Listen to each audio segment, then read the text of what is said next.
नमस्कार साथियों। चुनाव दर चुनाव हार और जनता से नकार दिए जाने वाले एक नेता जिनके नेतृत्व में लगभग 90 चुनाव कांग्रेस पार्टी हारी, उनकी हताशा निराशा दिन पर दिन बढ़ती जा रही है और आरोपों की राजनीति को इन्होंने अपना आभूषण बना लिया है। जब इन्हीं के लगाए गए आरोपों को ऑथेंटिकेट करने के लिए कहा जाता है तो पीठ दिखाकर भाग जाते हैं, शपथ पत्र देने के लिए कहा जाता है तो मुकर जाते हैं। गलत और निराधार आरोप लगाना राहुल गांधी जी की आदत बन गई है। It has become a habit of Shri Rahul Gandhi to make incorrect and baseless allegations और बार बार आरोप लगाने के बाद माफी मांगने का काम और कोर्ट से फटकार खाने का काम राहुल गांधी जी का हो गया है। आप देखिए, राफेल हो, चौकीदार चोर हो, या फिर सावरकर जी या आरएसएस की बात, या फिर पेगासस के मामले, इन सब पे इनको फटकार ही लगी है। कई बार कोर्ट में माफी मांगनी पड़ी। तो कीचड़ उछालो और भाग जाओ हिट एंड रन के मामले राहुल गांधी जी के कई हैं। आज की प्रेस कॉन्फ्रेंस में हाइड्रोजन बम फोड़ने वाले थे, फुलझड़ी से काम चलाना पड़ा, वो भी फुस हो गई। क्या हो गया? इलेक्शन कमीशन ने बड़ा स्पष्ट कहा है कि no deletion of any vote can be done online by any member of public। Online किसी भी वोट को नहीं काटा जा सकता और no deletion can take place without giving an opportunity of being heard to the affected person। तो बगैर किसी की बात सुने उसका वोट नहीं काटते, उस पर निर्णय नहीं करते। 2023 में अनसक्सेसफुल अटेम्प्ट्स की गई, प्रयास किए गए जो विफल रहे, नाम काटने के आलंद असेंबली कॉन्स्टिट्यूएंसी में।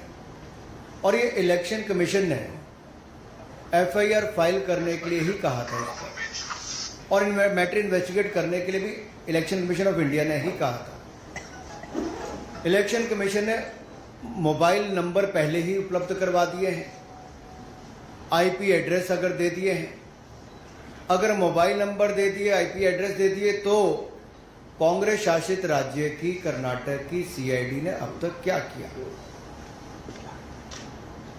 और मैं एक ध्यान आपके माध्यम से देश की जनता को बताना चाहता हूं। रिकॉर्ड्स के अनुसार आलंद विधानसभा क्षेत्र ये कांग्रेस के ही कैंडिडेट ने जीती थी 2023 में 10,348 मतों से। तो क्या श्रीमान राहुल गांधी जी, कांग्रेस ने वोट चोरी करके सीट जीती थी? एक बात आज जो राहुल जी ने बातों में मान ली और अपने जवाब में कहा, वो कहते कहते हाइड्रोजन बम एक तरह से फोड़ गए अपने ऊपर ही। वो कहते मैं लोकतंत्र बचाने नहीं आ रहा। लोकतंत्र को बर्बाद करने की तैयारी है क्या? गलत निराधार आरोप बार बार संवैधानिक संस्थाओं पर लगाना, गलत निराधार आरोप बार बार इलेक्शन कमीशन ऑफ इंडिया पर लगाना, कभी ईवीएम पर प्रश्न चिन्ह खड़े करने, कभी वीवीपैट पर करना, कभी चुनावों के नतीजों पर करना, और कभी टूल किट के सहारे भारत के लोकतंत्र पर, संवैधानिक संस्थाओं पर प्रश्न चिन्ह खड़ा करना, क्या ये आदत सी बन गई है? क्या चाहती है कांग्रेस पार्टी? पूर्व प्रधानमंत्री इंदिरा गांधी जी सत्ता का दुरुपयोग करके, अफसरों का दुरुपयोग करके चुनाव जीते हैं तो कोर्ट उनको बाहर का रास्ता दिखाता है। राजीव गांधी जी की हत्या के बाद एक लोकसभा का चुनाव पेंडिंग नहीं होता, 1 महीने तक अगर चुनाव को स्थगित कर दिया जाता तो किस पार्टी को फायदा उस समय के इलेक्शन कमीशन ने दिया? रमा देवी जी, MS गिल, TN शेषन से लेकर ये बाकी सारे इलेक्शन कमिश्नर जो थे किस पार्टी ने नियुक्त किए और वापस किस दल में गए? कांग्रेस पार्टी में गए। इलेक्शन कमीशन का दुरुपयोग इन्होंने कभी किया होगा, उनको बड़े बड़े पद भी बाद में दिए होंगे, लेकिन अगर निष्पक्षता के साथ भारत का इलेक्शन कमीशन काम कर रहा है तो बार बार राहुल गांधी जी का प्रयास है कि लोकतंत्र पर प्रहार किया जाए, भारत के लोकतंत्र को कमजोर किया जाए, जनता को गुमराह किया जाए, और जिस तरह से बांग्लादेश नेपाल में स्थिति बनती है वैसे झूठ बोल बोल के वहां पे स्थिति पैदा कर दो देश में। मैं एक और उदाहरण आपको देना चाहता हूं। अभी हाल ही में कर्नाटक हाईकोर्ट का फैसला आया, मलूर विधानसभा के चुनाव को खारिज किया है। क्या 2023 में कांग्रेस ने वोटों के गबन के साथ इस सीट को जीता था? इस मामले में कर्नाटक हाईकोर्ट ने भाजपा के उम्मीदवार मंजुनाथ गौड़ा के पक्ष में फैसला सुनाया है। कोर्ट ने कहा, मलूर विधानसभा में मतगणना के दौरान गंभीर अनियमितताएं हुई। क्या फेराफेरी के साथ कांग्रेस ने सीट जीती थी? राहुल जी, जवाब देना पड़ेगा आपको और कांग्रेस पार्टी को। और आपके इलेक्शन कमिश्नर के समय अगर मैं कहूं, सोनिया जी का नाम जब आया कि नवीन चावला जी की नियुक्ति उन्होंने कर दी, और उस समय के चीफ इलेक्शन कमिश्नर ने आरोप लगाकर कहा था, प्रेसिडेंट को लिख के कहा था कि क्लासिफाइड और सेंसिटिव इंफॉर्मेशन नवीन चावला लीक करते हैं।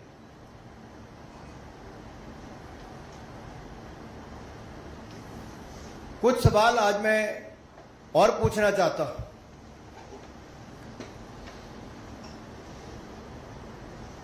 कि जब जब राहुल गांधी जी आरोप लगाया और उसके कोर्ट गए तो बार बार इनको मुंह की खानी पड़ी।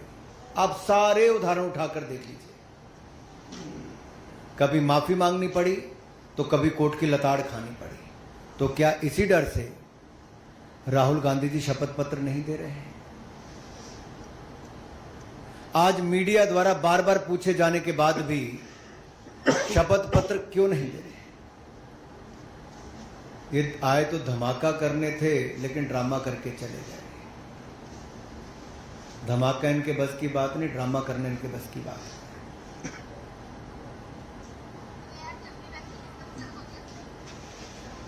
और अगर इतना ही दम आपके तर्कों में है तो आप कोर्ट क्यों नहीं जाते? इलेक्शन कमीशन ने तो आपको बार बार कहा सबूत दो, हल्फनामा दो, ना आप सबूत दे पाते हो और गलत आरोप लगाते हो। क्या संवैधानिक संस्थाओं को कमजोर करना एक भारतीय लोकतंत्र के प्रति एक बड़ा षड्यंत्र कांग्रेस पार्टी का और LOB लीडर भारत राहुल गांधी जी का है? क्या ये केवल घुसपैठिए वोट को बचाने के लिए है?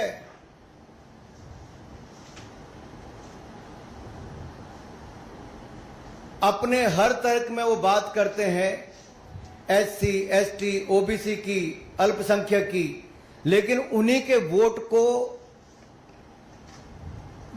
के वोट की ताकत को कम करने का प्रयास राहुल गांधी जी और कांग्रेस पार्टी कर रहे हैं।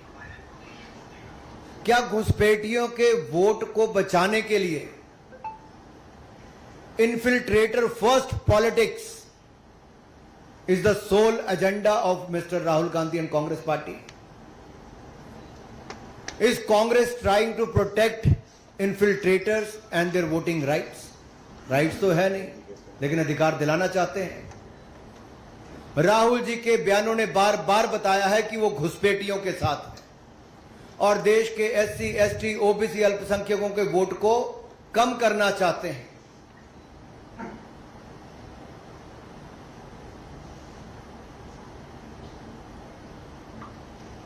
आलम की बात मैंने आपके सामने रख दी। जो आरोप इन्होंने लगाया उस पर पूछना ही पड़ेगा, क्या वो 6000 वोट डिलीट हुए थे कि नहीं हुए थे? और BR पाटिल क्या कांग्रेस पार्टी के विधायक हैं जो जीते हैं? तो क्या कांग्रेस ने वोट चोरी करके चुनाव जीता है? राहुल जी अराजकता फैलाना बंद करें, लोकतंत्र के खिलाफ षड्यंत्र बंद करें। Your sole politics has become to create chaos, then play victim card,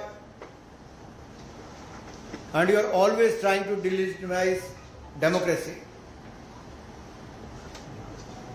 आप ना शपथ पत्र देते हैं, ना सबूत देते हैं, आप केवल आरोप लगाने का काम करते हैं। इसका मतलब कांग्रेस का भारत के लोकतंत्र में, संवैधानिक संस्थाओं में, इनमें विश्वास नहीं है। केवल अराजकता फैलाना, अनरेस्ट पैदा करना और भारत को डिस्टेबलाइज करने का एक षड्यंत्र टूल किट गैंग के माध्यम से क्या आप लोग रचने जा रहे हैं, कर रहे हैं प्रयास।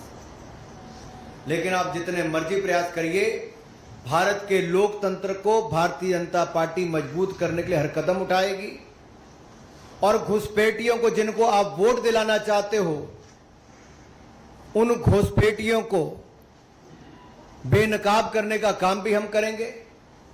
और ये आपकी घुसपैठिए बचाओ राजनीति को भी बेनकाब हमने किया है और आगे भी करते रहेंगे। धन्यवाद। धन्यवाद अनुराग जी। अब एक एक करके आप सवाल पूछ सकते हैं।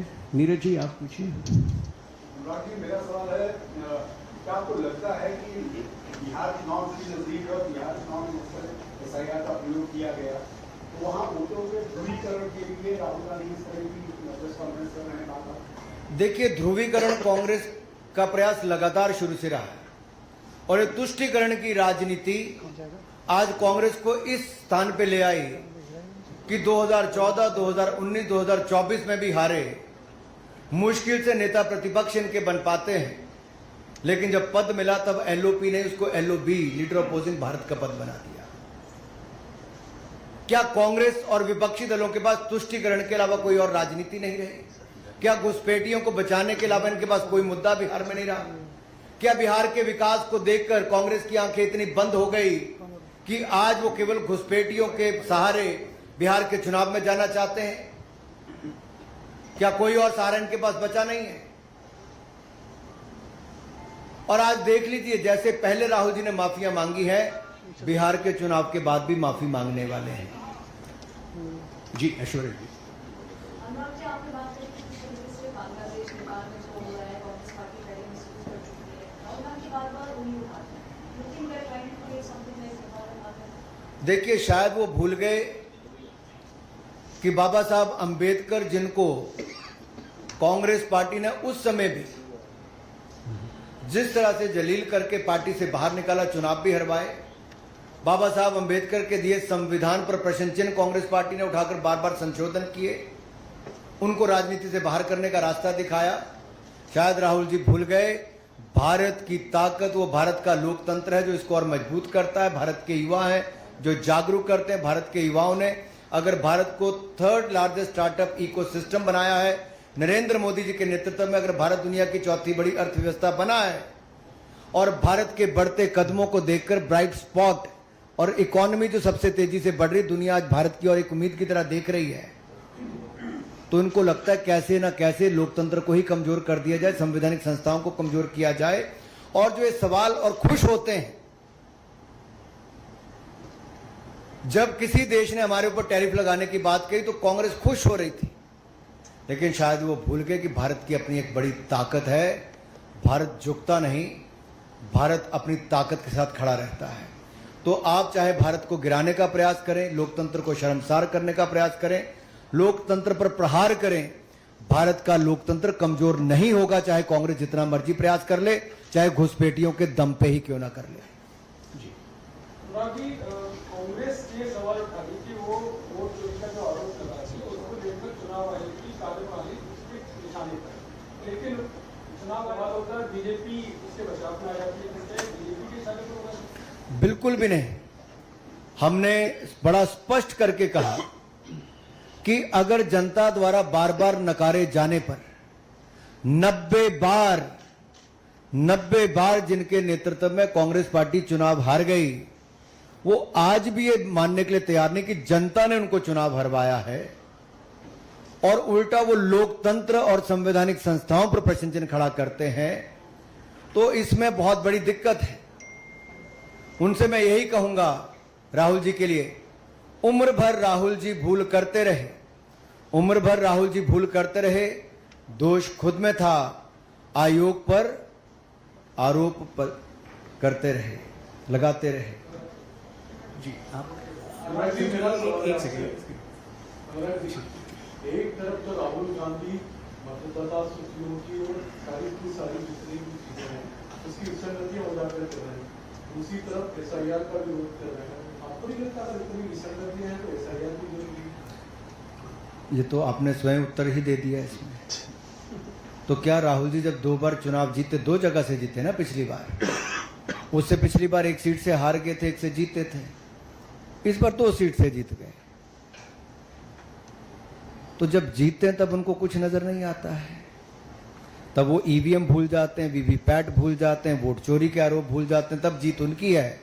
अगर हार जाए तो इलेक्शन कमीशन दोषी है। जी हाँ, और एसआईआर से किसका भला होगा? जो जेन्युइन वोटर है, चाहे वो किसी भी जात, किसी भी धर्म, किसी भी क्षेत्र से आता होगा, जिसका वोट का अधिकार है, उसको वोट मिलता है। तो यहां गरीब और अमीर, किसी भी जाति, किसी भी धर्म के व्यक्ति का एक समान अधिकार है। लेकिन अगर आप देश से बाहर से जो घुसपैठ करके आए हैं, अगर राहुल गांधी जी विपक्ष के साथ मिलकर उनका वोट बनाते हैं, तो भारतीय वोटर के वोट का नुकसान करने का प्रयास करते हैं। तो देश को यह देखना है राहुल गांधी जी घुसपैठियों के साथ क्यों खड़े हैं। राहुल गांधी जी देश को जवाब दें, घुसपैठियों के साथ इनका क्या नाता है। राहुल गांधी जी देश को जवाब दें कि भारतीय लोकतंत्र के ऊपर बार बार प्रहार क्यों करते हैं। राहुल गांधी देश को जवाब दें कि इलेक्शन कमीशन को बार बार बदनाम करने का काम क्यों करते हैं। जी राहुल गांधी ने कई मंच पे और कई वीडियोस में ये कहा है कि अगर मैं वोट चोरी का आरोप भारतीय जनता पार्टी के ऊपर लगाता हूँ, प्रधानमंत्री के ऊपर लगा रहा हूँ और खुद चुनाव आयोग के ऊपर लगाता हूँ, जो कि उनकी वेबसाइट से लिया गया डाटा है, तो ये मेरे ऊपर कार्रवाई क्यों नहीं करते, मेरे ऊपर एफआईआर क्यों नहीं करते, क्यों ये प्रेस कॉन्फ्रेंस करते हैं, मेरे पर एक्शन में? देखिए, राहुल जी ने आज स्वयं माना है कि वो भारतीय लोकतंत्र को बचाने नहीं आए। तो मंशा उन्होंने साफ कर दिया कि उनका भारत में कोई इंटरेस्ट नहीं है। भारत के लोकतंत्र में राहुल गांधी जी का कोई इंटरेस्ट नहीं है। भारत के लोकतंत्र जो बहुत मजबूत है, क्या उसको कमजोर करने में उनका इंटरेस्ट है।